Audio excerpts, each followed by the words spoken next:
He has done it again, guys. Space92 is back on track with his new EP on Filth on Acid, and Gravity is currently sitting at #1 in the Beatport charts. So I'm probably not the only one who's asking himself, how does he do it?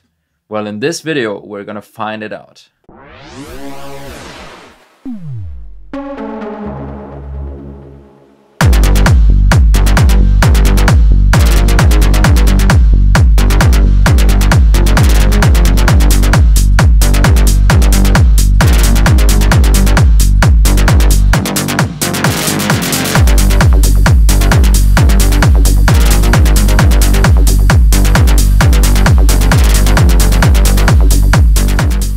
So this is what we're gonna discuss today. Gravity currently at #1, or like it was currently #1. I mean, Space92 is somehow always #1. He's such a great artist, and with every new EP he's dropping, he's like kind of just dropping fire. So we have to look at this again, Gravity.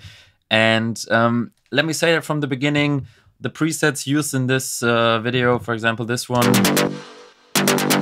are available for free download in the description. And we should start maybe also just with that preset, because this is what it's about, right? It's the kind of the main pluck. For sure, also, especially kick and bass line are very interesting in that video, so you should stick around until the end. But yeah, let's start with that. 2 saw waves.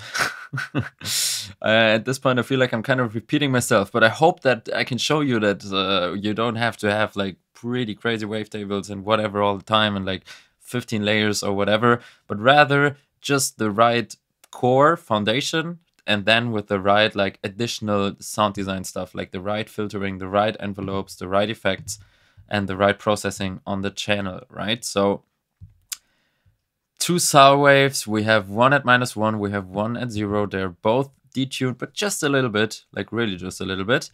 And just a little bit of band plus on here as well. We take away a little bit of the low frequencies. So this is a core foundation that is used for 50% of all the sounds that are out there, right? Just 2 saw oscillators. One most of the times is a little bit lower, so we have more harmonics.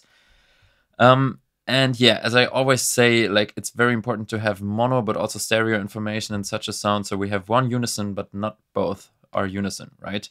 And what's really important about this sound in specific, which is not used in every foundation, right, is the noise. So this is already like one thing that's pretty important here. We have a noise oscillator, and it's the bright white noise, because I wanted this to be like as bright and like give it as much fuzziness as possible.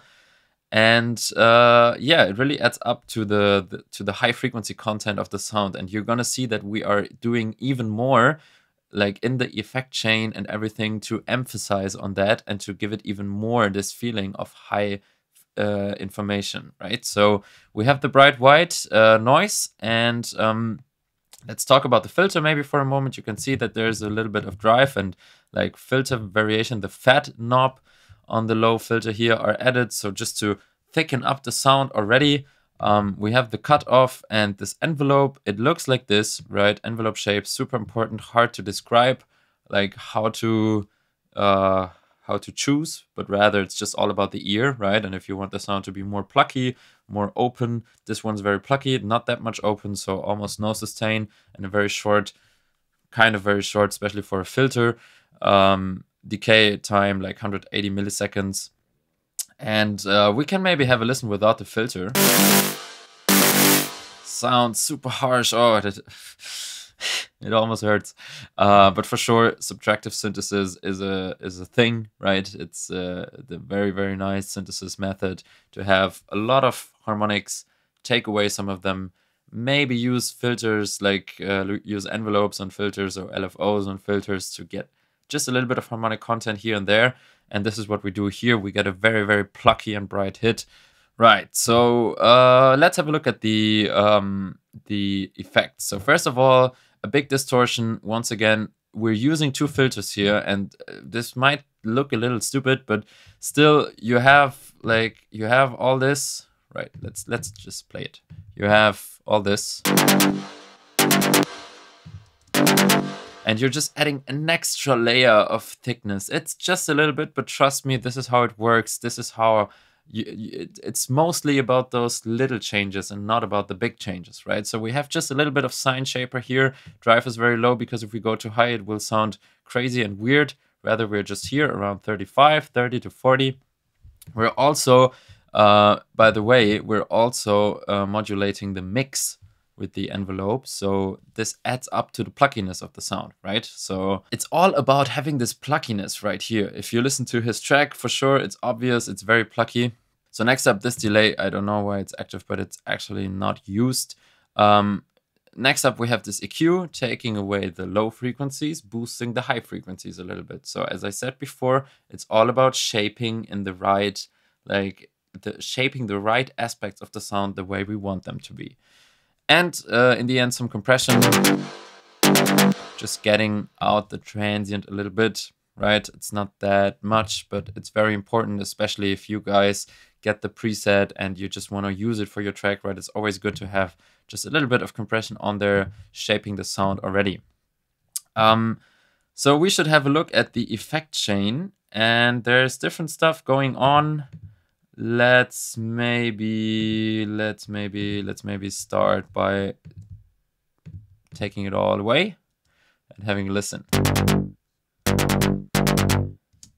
So as I said, it's all about how to shape this core foundation. And in this specific case, it really just sounds like a saw wave. Just a little bit of super saw feeling to it, but just a little bit.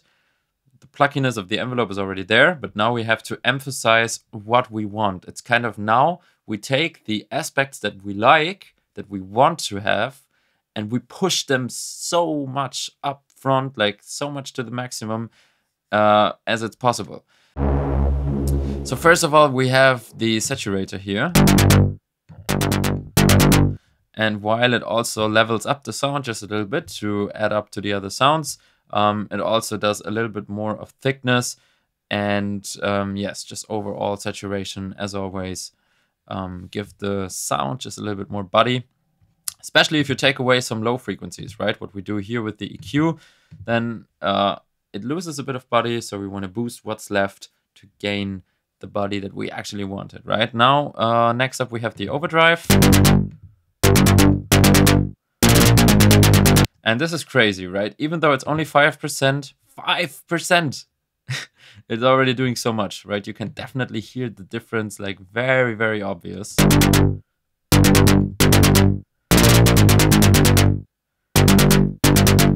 And in general, the overdrive is a very cool tool for, like, let's say, all kind of strong synthesizers to shape where the power is coming from. Do you want it low power, mid power, high power, right? It's a great tool to do all that. Then we have the EQ, again, boosting what we want, cutting away what we don't want. Once again, the low frequency content, especially after the saturation, all the distortion here, because we don't want it to be in the way of the bass line, right?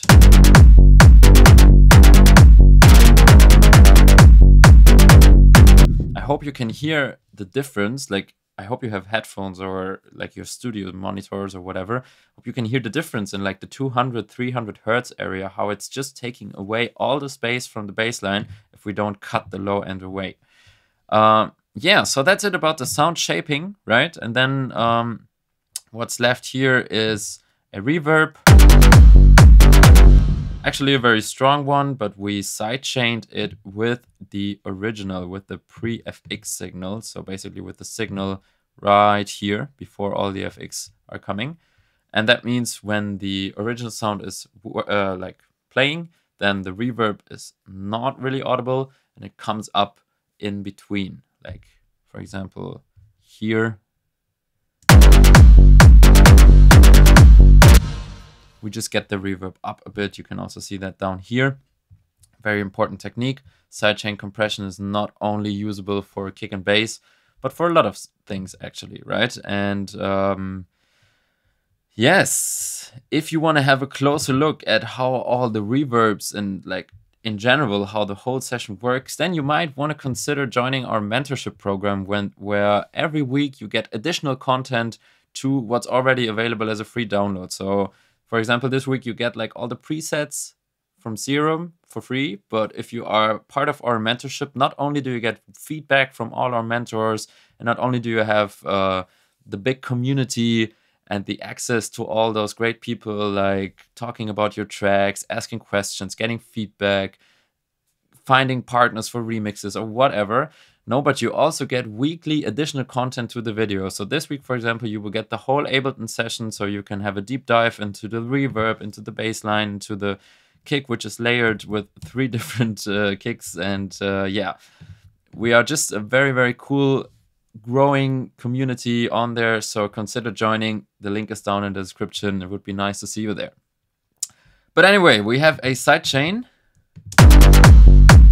And just a little bit of, you know, this is like some kind of clipping everything a bit more together, right? So it doesn't really do that much.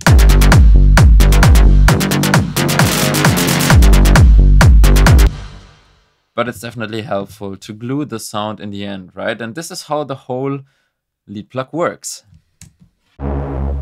So let's have a quick look at kick and bass as well, right? So first of all, the kick. What do we want from this kick? Different things. So Space 92 has very, very strong kicks. Low end is pretty punchy. There's very strong transient. Also, there's always like high frequency content, right? So we have 3 different layers here. We want to have a brief look. First of all, oh, by the way, all those samples, before you ask, all those samples are from the new Peak Time Volume 2 sample pack on our shop. It's linked up here. You can get all those kick samples and much more, of course, by getting it. So first of all, we have this low layer here. Then we have this layer, kind of a transient layer, right? And then, most importantly, the high frequency content. I put it mono. Sometimes it's also stereo, like it's not necessarily mono because it's high frequencies, right? We don't have to have it mono, but I like it like this. And overall, with the effects back here, it just makes up for this very, very massive kick. So the bass line is a typical 1/8 bass line, and the patch is fairly simple. We don't have to talk about this that much. What's important here is that I add a lot of saturation and also just a bit of reverb and amp, so it kind of acts like it was like a kick rumble, like, right, like making a rumble out of a kick, but this time it's just a bit of reverb and amp on a actual bass line, and this just gives it a little bit of a diffuse feeling and makes it just a little bit like richer in frequencies, but also a bit more diffuse. Very interesting. Emphasizing on the 8th once again here with the filter, sidechaining it.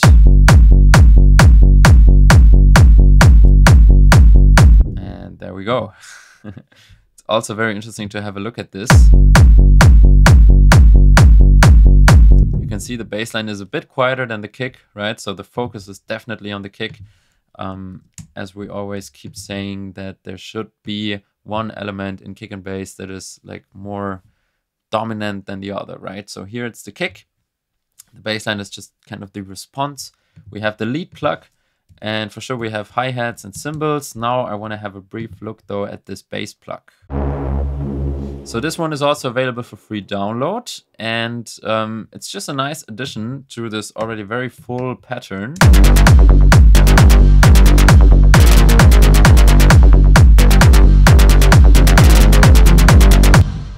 So that's just 2 notes, right? Very simple. One is just a bit lower in velocity than the other. And this sound works by just having the nice filter with a lot of resonance. And a bit of effects on here, just a little bit of tape saturation, chorus to make it just a little bit wider. And for sure the delay is super important here, to add up to the rhythmic pattern that the track already has.